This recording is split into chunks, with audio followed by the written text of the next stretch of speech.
We made it. Hey, how are you? I'm doing well. Move this out of here. Thank you so much. Good to see everybody. How are you? Good to see you guys. Well, I apologize for being a few minutes late. We had our first town hall in Cornell this morning on this listening session. And before we get started, we're going to get a flag. Sit pledge, right, Doctor? We are working on it. Working on it, and I think we're running. Oh, you got one, Paul? Okay. And then we'll do some introductions and from there. So make yourself comfortable. But we had a great first meeting today. We did a bunch of them yesterday. We had over 50 people this morning, 70 at the 8 o'clock meeting yesterday. And I really appreciate people coming out today for this conversation. So we look forward to it.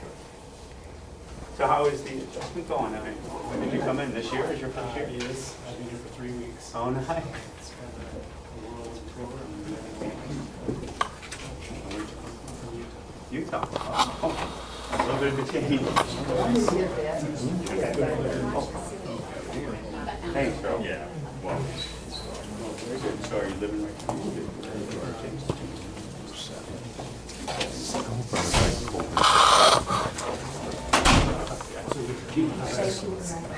Good afternoon, everybody. Thank you so much. I know we've had a slight delay here. I'd like to welcome everyone to the Olean campus of Jamestown Community College. I've been running up and downstairs. My name is Paula Snyder. I'm Director of College Health Services here at JCC. I'd like to make two quick introductions to you, but very important. First of all, Mr. John Syag is the Dean of the Cattaraugus County campus. And a very important introduction to you, along with Congressman Reed, is Dr. Corey Duckworth, our brand new president of Jamestown Community College, and he would like to welcome you here today. thank you. Well, I appreciate the opportunity to welcome you here. I've been in town for about 3 weeks and have been enjoying my getting acquainted period with people in this area. We're very honored to have all of you here on our campus today, and especially honored to have Congressman Reed here. And we know that he's here about important business, and look forward to his participation here today. So thank you very much for being here. Well, thank you, Doctor. I appreciate it. And Doctor, if you wouldn't mind, if we could start the meeting with a pledge, so we could all stand to the Doctor. Dr. Duckworth, lead us in the pledge. I pledge allegiance to the flag of the United States of America and to the republic for which it stands, one nation under God, indivisible, with liberty and justice for all. Thank you very much, Dr. Duckworth. Thank you, Paula. Thank you, Dean, for the opportunity to be here today to have this conversation that we're continuing to have across the district. The topic that we are focused on yesterday, today, and will continue to be focused on in regards to people reaching out to the office, using social media, Facebook, email, anything to communicate and have the conversation about the issue of Syria. And as you know, the President has requested us to weigh in and approve his request to go into Syria with a limited airstrike to deal with the Assad regime as a result of the chemical weapons attack that occurred in Syria. Maybe before we get started in this conversation, I want to offer you some of my thoughts, kind of where my decision-making process has been and is going, kind of my initial thoughts as to where I think we should be. First and foremost, I have come to a conclusion that authorizing this limited airstrike is not appropriate. And if the resolution as presented that we have given you a copy to review is the resolution to vote upon, we will be voting no. And also, we'll be voting no, because I don't see exactly what the end game here is. What I also have is a tremendous number of questions as to how are we going to deal with the risk of escalation that I see occurring as a result of our engagement on a military front in Syria. Now, that doesn't mean that we are at a final decision. That's why I want the input from folks. I want to listen to people in the district. I want to get your input because I truly believe to represent people in Washington, you need to listen to people. And that's why we do this. And that's why we engage in this conversation. Because I want to make sure that the voice of the 23rd Congressional District is the voice that I cast when I put the card in the box and vote yes or no on critical issues facing the nation and facing the district, and making sure that that voice is heard. The issue of Syria is very complicated. It is a very dangerous situation. And I'll preface all my comments by one of the toughest things I've dealt with over the last few weeks, and the last week in particular, is when you see the images of women, children who have been gassed and killed in the manner upon which they have been. Emotionally, as a human being, you respond to that. Obviously, I respond to that. But what I have tried to do is to separate the images of that deplorable, barbaric, horrendous action, and separate that from my emotional response and look at the obligation that's before us. And that obligation is to look at what is in America's interest, what is our national security interest here, and what is the path forward that mitigates and minimizes the risk to Americans, especially our sons and daughters, when we're asked to put them into harm's way. And so that's the focus of the conversation here. There's some other handouts. I know we're handing out some kind of briefings, some news articles that we found.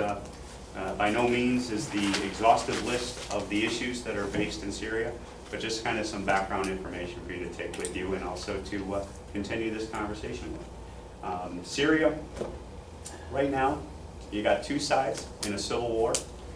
You got the Assad regime, you got the Free Syrian Army, the opposition, the rebels, and it's clear to me that both sides are not friends of America.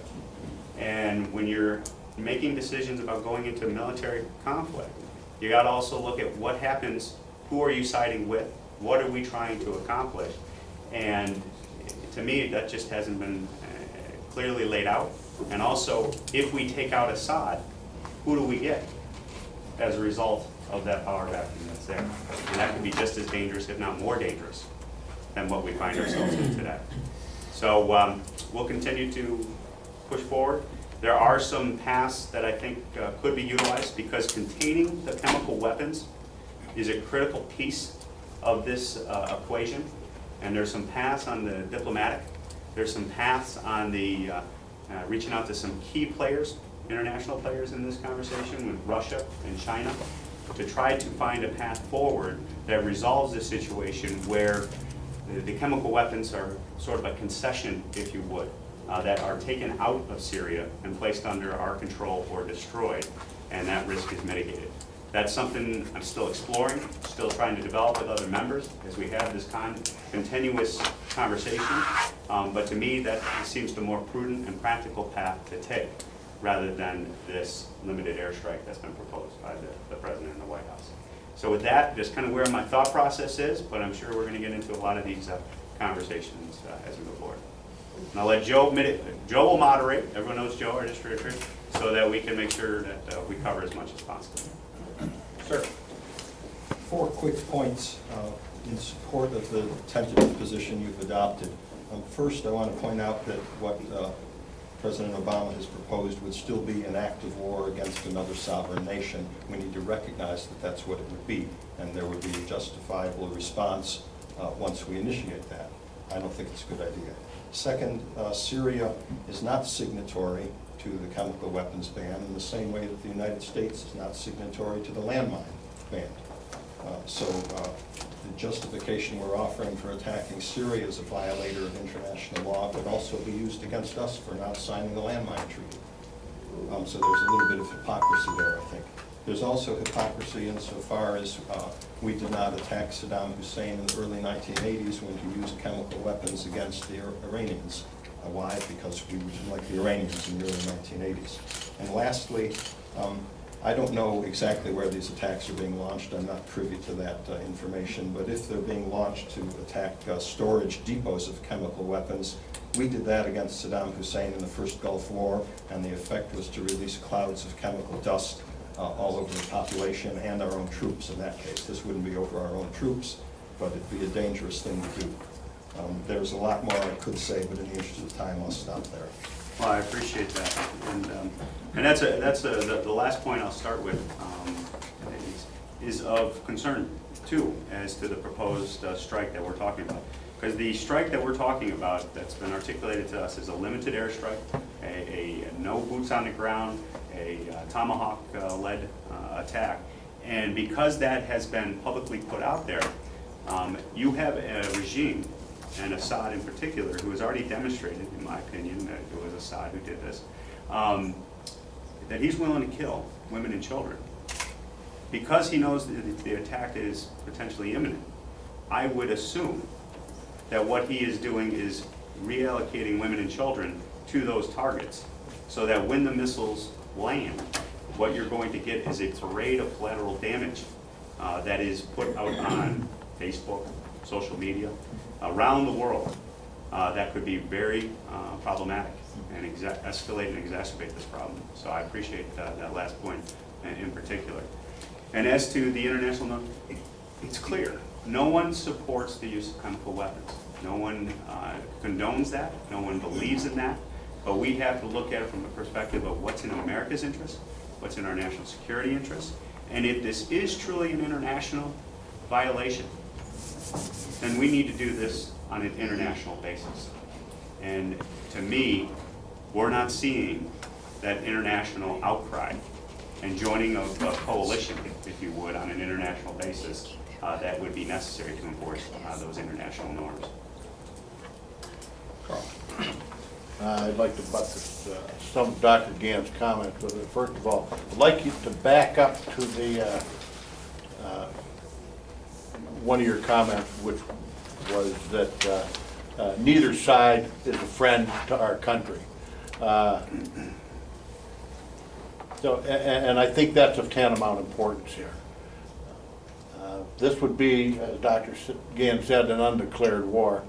But I think we would almost be better off allowing Assad to remain in power. He is not a threat to us in any way. The Al-Qaeda-backed fighters who are opposing him, however, are vehemently anti-American. That's probably reason enough to not intervene in this fight. I implore you to not drink too much of Mr. Boehner's Kool-Aid. We should in no way, shape, or form become involved in this conflict. It's not our fight. We can't police the world. We've been trying it for years, and American troops have been dying for years. Again, stay out. I appreciate that, Carl. One thing I will offer, this is a tough decision. When you say Assad is not a threat to America, I recognize that if you have an individual who has decided to use chemical weapons on his own citizens, women and children, that is a threat in and of itself.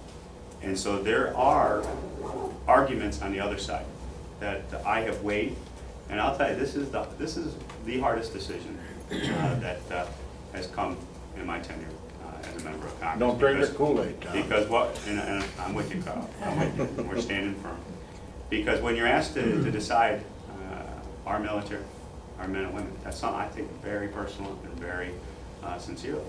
But in doing nothing does run risk, just so we're all on the same, eyes wide open going into this. Because what that does is there is a serious questioning of American credibility around the world as we stand aside. But I'm just telling you what the counterpoints are, so that when it potentially could lead to a situation where Assad feels emboldened, where Iran feels emboldened because that we're sitting on the sideline, that is a message, that is a credibility issue that needs to be dealt with. Now I am concerned of how we got here. I'm focusing right now on making the decision, but when our president made a comment of a red line, I think that was a very, not a very well thought out statement, and it boxed us into a corner that we now find ourselves in. And the president needs to answer to that statement. But going forward, I hear you, and I'm with you. And that's what I'm taking back to Washington, is that my district, what I'm hearing across these town halls and across the media and the mail to the office, the phone calls to the office, is that this is not our fight. The risks are too great, and it's time to focus on America. And I agree, it's time to focus on America.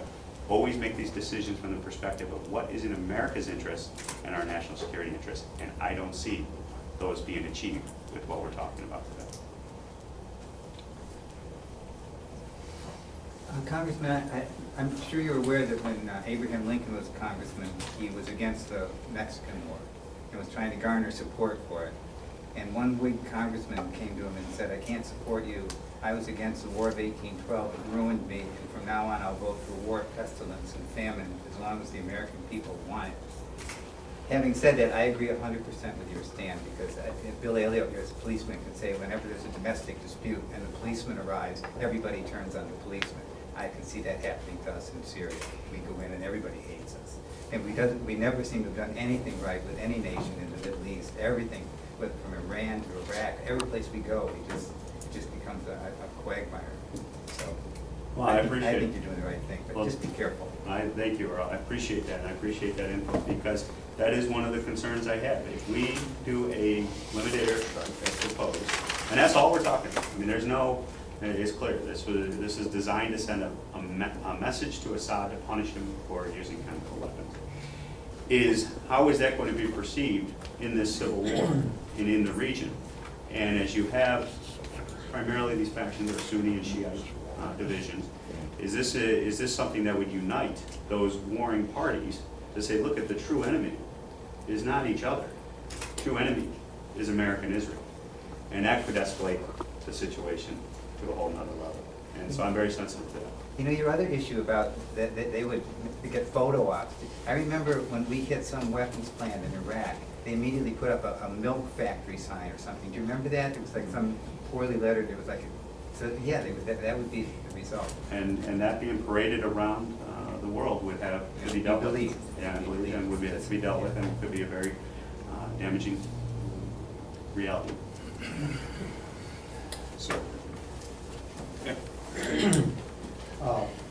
President Obama had America send missiles to Egypt to overthrow Mubarak, then they sent missiles to Libya to overthrow Gaddafi. So now the radical Muslims are in power in Libya and Egypt, and what are they doing? They're killing Christians. Now, if we go into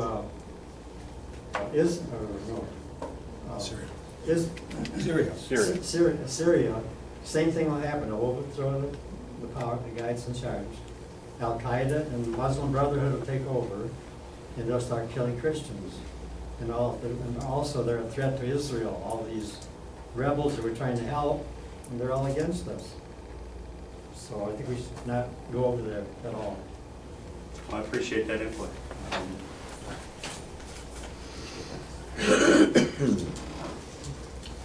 Tom, I don't know how to say this any stronger, but I'm going to say it. Do you want a primary fight next September? If you do, go ahead and vote for this. Don't change your mind, because I will see to it that you have a primary fight next September if you vote for this. I can't say it any stronger. This is unconscionable what they're doing over there, but it's unconscionable if we get involved in another one of these conflicts. Everybody has pointed out we've had Iraq, we've had Afghanistan, we've had some conflicts before that, and no more. We're done. We're $17 trillion in debt and rising, and we don't need any more of this. Well, I appreciate that. And what I believe, this isn't about my political future. This is about what is right for America. And if a fight comes in a primary, in a general election as a result of the decision-making that I go through, I'll defend that all day long, because I've come to what I believe is the right decision for America and for this district, and carrying the voices of this district to Washington. And what I'm hearing, not only from the district, from members, from staff, from security briefings, information from the field, is that going in to Syria is wrong for America. And we'll stand firm on that position. And it's not because of politics, it's because of substance. And I just bring up the counter arguments so that we all appreciate the seriousness of the conversation that we're having. And then also that the other arguments and concerns are put before each of us. So we make our decision and come to our position, we're considering all information. So I appreciate the comment, I appreciate the sentiment, but truly my focus is what is in America's interest, what is in our national security interest, and where are we going down the road? What's the next play? B, C, D, E, F. And that clearly is something that I see as a negative to America. I made the comment just so that you know how vehemently I am against this. And a lot of the people in here feel the same way, I'm sure. And I appreciate that. And I'll tell you, I've had conversations over the last few days too that have weighed heavily in regards to having military folks weigh in this off the record. And their voice carries a lot of weight with me. And they are very concerned with what is being proposed and they're being asked to do because they also see the potential risk of escalation. And they've seen enough of their brothers and sisters that have been wounded or killed without having a clear plan and without having an exit strategy, if you would. And that hasn't been laid out in regards to where we're at. Right. Thank you. Thanks. Maybe one other comment. I appreciate your time and enthusiasm for this, and I just wonder, my question is, why this, why now, why focus on this? You've used focused over and over again, and I realize you're focused on this. You have people in the room who don't agree on much politics now coming together in the same way, saying this is bad. And I don't think this is an unimportant situation, but I mean, it's been going on for a year. The red line comment was a year ago. Why this, why now? We're forgetting about Benghazi, we're forgetting about the IRS scandal, we're forgetting about things that are really important to us. Years from now, I'm not sure Syria is going to matter in what happens because we have things keep on going and going and going.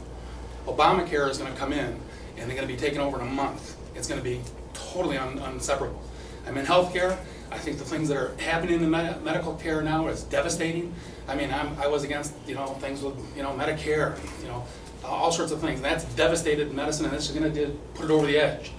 And I just think now we have to focus on what we need to focus on. I think this is maybe a distraction, maybe a ploy, but I would focus on Obamacare and try to get that out and go back to Benghazi. We haven't got answers about that, and we're trying to fight on other things. And this is very stark in terms of choices. You have John Kerry, who did disastrous testifying in Vietnam, now being a pro-advocate for war. There's got to be something there. And I just wonder what the underlying issue is. And I would say, focus on what you need to, but don't lose focus of where I think your constituents think you should be. Well, and I appreciate that, and that is something that we got to be able to walk and chew gum at the same time. This issue has now come to a head, obviously, because of the president's decision-making and saying he needs congressional input and cover or whatever you want to determine the decision was made for. Obviously, we have some thoughts on that, but I'm not going to go down that path today. I'm going to focus on the issue of whether or not we go into Syria. But you're absolutely right. There are priorities that face American lives day in and day out when it comes to our economy, when it comes to the job prospect, when it comes to our national debt, that we need to make a priority and focus on. But at the same time, we cannot lose sight of these other responsibilities that we have to attend to when they're put on our plate. And then maybe along those lines, with being the opposition party or opposition voice, and being on the Ways and Means Committee, is there any chance of defunding Obamacare? I mean, do you think that's a realistic possibility? Is that fight still going on, or is that done and over with? Let's have that conversation outside of this forum. That is another thing. September is going to be an extremely busy month because we have the Farm Bill, we have the continuing resolution, you have the debt ceiling, you have a lot of issues coming to a head, and we'll continue to focus on those areas. And my urging, I guess, instead of being 1/3 or 1/2 or whatever the saying is, I would say stick to your principles, stick to your guns, and vote your conscience the way you have been. I would think that would get you a lot farther, get us a lot further as a country. Amen.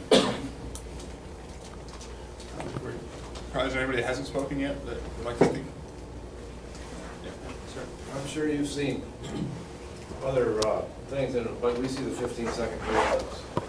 what proof do you have that Assad launched this chemical warfare? And it wasn't the rebels that launched it. What proof does Assad have to gain by killing innocent civilians? And why, what proof did you have? And maybe the rebels launched the chemical warfare.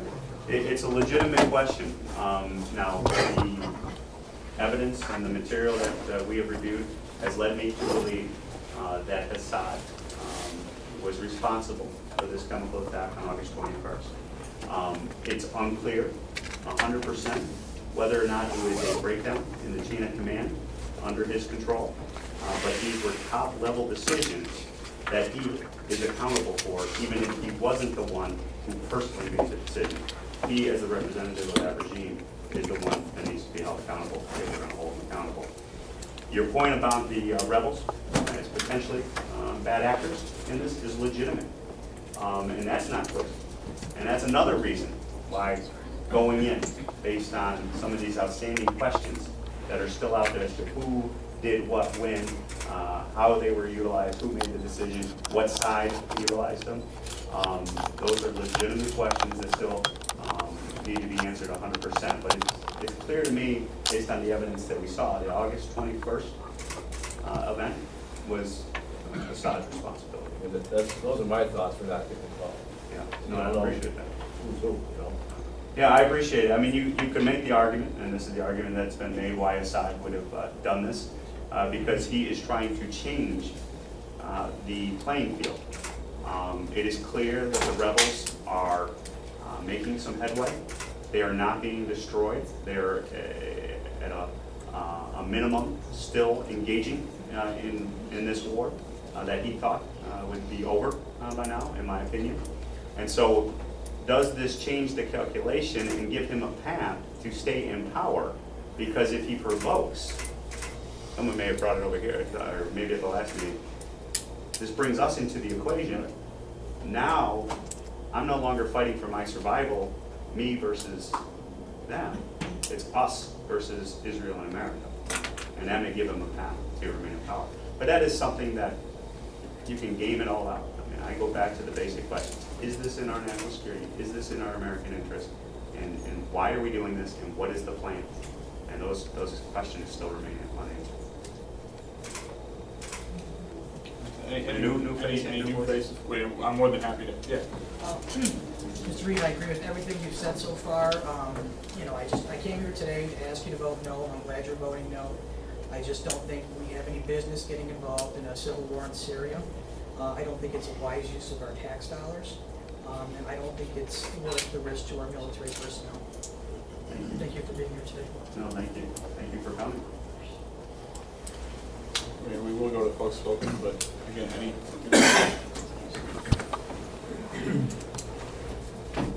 I came today because I think this is a very important issue. I'm not fully informed of all the parameters, and I did want to hear the information that was available both from yourself and from the other community members. My position is not that we can be isolationists and not care about what's going on in the rest of the world. I think that we certainly need to recognize that this is a global community more now than ever in the past, both socially, economically, militarily, politically, on every level. I think that it doesn't matter entirely that neither the sides of this civil war may be friends to the United States. There are humans there that, as a nation, we have taken a position on the world stage that this country cares about humanitarian efforts and issues as much as economic, military, strategic concerns. I respect the fact that you want to think further down the road than this limited strike that is being proposed at this point. That is very responsible. That is the only way to consider the limited strike, is to consider, are you in favor of the full-fledged outcome if it escalates to that point? And I appreciate that very much. I don't take a position that you should vote for or against this today. You will have to make that decision based on all of your information, and I hope that there will be more information available to you when you return to Washington. But I would ask, I'm sorry, my voice is shaking. It's okay. I would ask if you vote yes to the limited scope with the understanding that that can necessarily involve us in boots on the ground eventually, that you will take affirmative, proactive steps to make sure that we not only fulfill our commitments on the world stage, but back home as well. We have servicemen and women who return from combat, who are not taken care of, who our government does not fulfill the promises that they make to them to get them to sign up in the first place, to get them to put their lives on the line, put their families' futures at stake in service of this country, only to return home and be treated with indignity through a shameful process. That's just not right. Well, I appreciate that, and if any veteran who's in the room, or anybody who knows a veteran, please know our office is open and ready to assist in any regards to veterans issues. We have one dedicated staffer, Doc Schmitz, that attends to veteran issues. It's personal in the sense, my dad did 20 years in the Army. He was a multiple Purple Heart winner. He was a Silver Star winner. He fought in World War II in Korea. And we were taught as a family, like 11 brothers and sisters, you stand with our vets at all times. That means when they're engaged, and that means afterwards. And so we will make that commitment regardless of what happens in Syria. Any veteran is going to have a complete wide open door in our office, and so we stand ready to assist. And we'll make sure that they get what they earn by doing that for us. So I appreciate that. Sir? Has the United States government done anything to beef up the border between like Turkey and Syria to help the refugees that are streaming across the border in both Turkey and in Jordan and other countries there? Yeah, you have about a 500,000, I believe it is. I got so many numbers in my head. 500,000 refugees going into Jordan, about 500,000 going into Turkey. It's a legitimate concern because that's adding to the destabilization effect of the region. Because some of these countries, for example, Jordan, if there's this level of refugees, this level of folks pouring over the border, they don't have the infrastructure to attend to this issue. So that's something we're looking at in regards to utilizing our relations on the international platform to provide assistance to deal with that, because that is a real concern. That is a logistical nightmare that we're starting to become privy to. That's a pretty rough border between Turkey and Syria. It sure is. It sure is.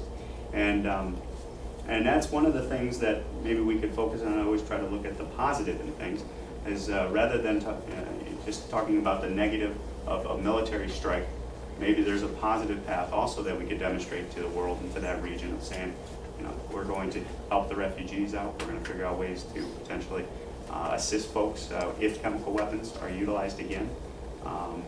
One gentleman at the last town hall had a suggestion is why don't we provide antidotes to the potential gas and chemical weapons that are being utilized and show a sign of support for the civilians that are at risk.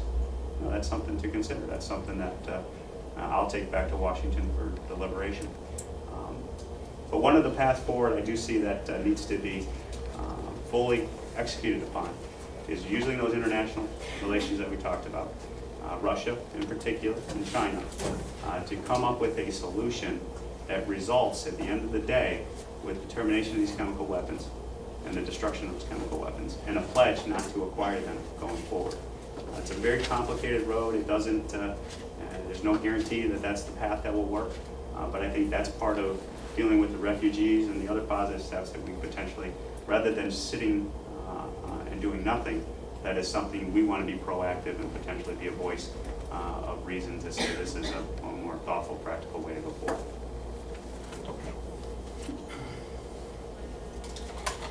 Okay, I guess we'll go to the second round here. All right, we'll start the same order we did. Okay.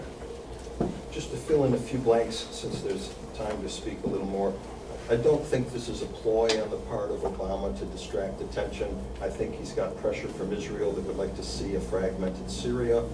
As you said, he wants to send a message to Iran not to keep developing their nuclear capabilities, and so there is this credibility issue. The U.S. has involvement in Syria already because we were anxious to encourage a nonviolent uprising in Syria following the Arab Spring, only the Syrians weren't as prepared as the other nations were to keep it nonviolent when the government turned them. It's a false dichotomy to suggest that if we don't attack, we're doing nothing, and I'm very glad to hear that you're talking about these long-term diplomatic approaches. Maybe one of the carrots we could offer up is signing the landmine treaty in exchange for Syria giving up their chemical weapons. That would be very welcome in the world if we did that. And lastly, I just want to mention there was a report out by an Associated Press reporter who could not get it on the AP wire, so it came out of Iran. But this Associated Press reporter reported that he spoke with rebels who claimed to have gotten chemical weapons from Saudi Arabia and mishandled them. So that goes along. That last night on the radio. Yeah. MPN news, I think? Yeah. But I want to echo what this woman also said, that this is not only about American interests. I realize that with the pledge you've taken, that's got to be your chief concern, but when you fire Tomahawk missiles anywhere, you will kill innocent people, even if you don't intend to. And we don't want to be in the business of killing innocent people. I appreciate that. Absolutely. Dr. Gann and I agree on virtually nothing. Touche. Okay, but we agree wholeheartedly on this. I think that's indicative of the fact that the average American people, the regular Joes out there, and Jane, I think we have a better sense of where this country needs to go in this situation. We're sick to death of wars. And we're going to get ourselves embroiled in this. You need to start listening, and I think you're doing it. Listen to the American people. Don't listen to the bozos of the NSA and the State Department.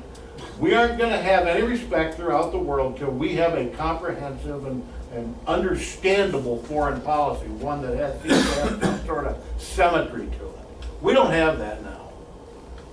And we're not going to fix this by lobbing a few missiles into some third-rate country. Keep us out of war. We're sick to death of war. Carl, I appreciate that, and getting the input from people and listening to people is critical to me. There is a reason why Al Jazeera and BBC is with us today, because we've been told we are the only member that is out, or one of 2 or 3, that is out talking to constituents during this period of time and having this conversation. I commit to you, I commit to all of you, as we have done well over 100 of these town halls. Listening is critical to this position, and I think members should do more of it because it really does fine-tune the positions, and it also brings the voices of the people to Washington rather than the other way around. And I'm tired of that. Tom, some of the, you mentioned some of the other members, most of the other members are not conducting these town halls. Excuse my French, but they don't have the balls that you've got. It takes some kahunas to go out to over 100 town hall meetings every day. I think this is the most boisterous one we've had, and I've been to a lot of them, as you know. That said, I appreciate the stance that you're taking on this. And one thing that has been mentioned a couple of times is with the refugees. I hate to be a conspiracy theorist, but what happens if this is just a ploy to get terrorists into these refugee camps with the idea that maybe the United States or maybe Israel will step up on the world stage and take these people in? And what have we just done? We've brought a whole bunch of terrorists into our country in the form of immigrants, and we'll lose track of them just like we've lost track of the other ones that are in here. Just a thought. Yeah, interesting thought. And, obviously, when we talk about our borders and national security, you gotta protect our borders and make sure that if any concerns there are fully addressed. Yeah, Earl. You mentioned that it seemed possible, that one of the things that was considered was that Assad provoked America deliberately in order to unite the Syrian, which is what, I mean, William Seward wanted to pick a war with England on the eve of the Civil War in order to unite the country again. And so is that a conceivable possibility that you would take that chance? And You know, it's something I think that has a, to me, you know, not that this is just me personally speaking, that I see that rationale as a legitimate rationale from a leader who is not the most stable individual out there. And if you're paranoid enough and you are threatened enough, that type of scenario is something that I can't speak for him, I can't speak for what went through his mind, but trying to understand the barbaric decision of gassing your own people and women and children, there has to be a mindset there that gives a reason why you do that. But that's for others to decide and for history to do. Well, absent any other questions, one thing we've done, this is our 5th of our 6th, this sort of whirlwind tour. And actually, before we wrap up, I want to say thank you to Jamestown Community College's Cattaraugus County campus, and particularly to Mrs. Snyder for helping out, getting this put together. We had to put these together over Labor Day weekend.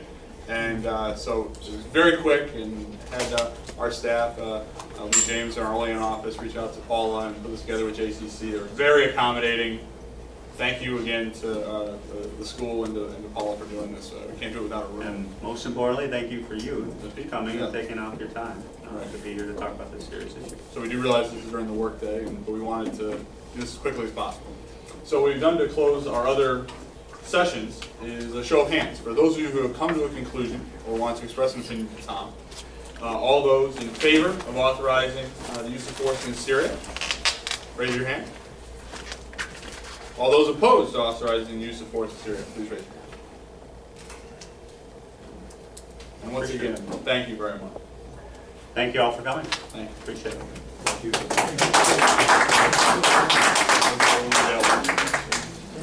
We'll be available. There you go. We got a whole bunch of things that come together, and I'm sure we'll be able to do it. Yeah, that's usually how we do it. We try to make it as efficient as possible. Yes, gaggle right here. If people have any particular questions, we want to be open and available.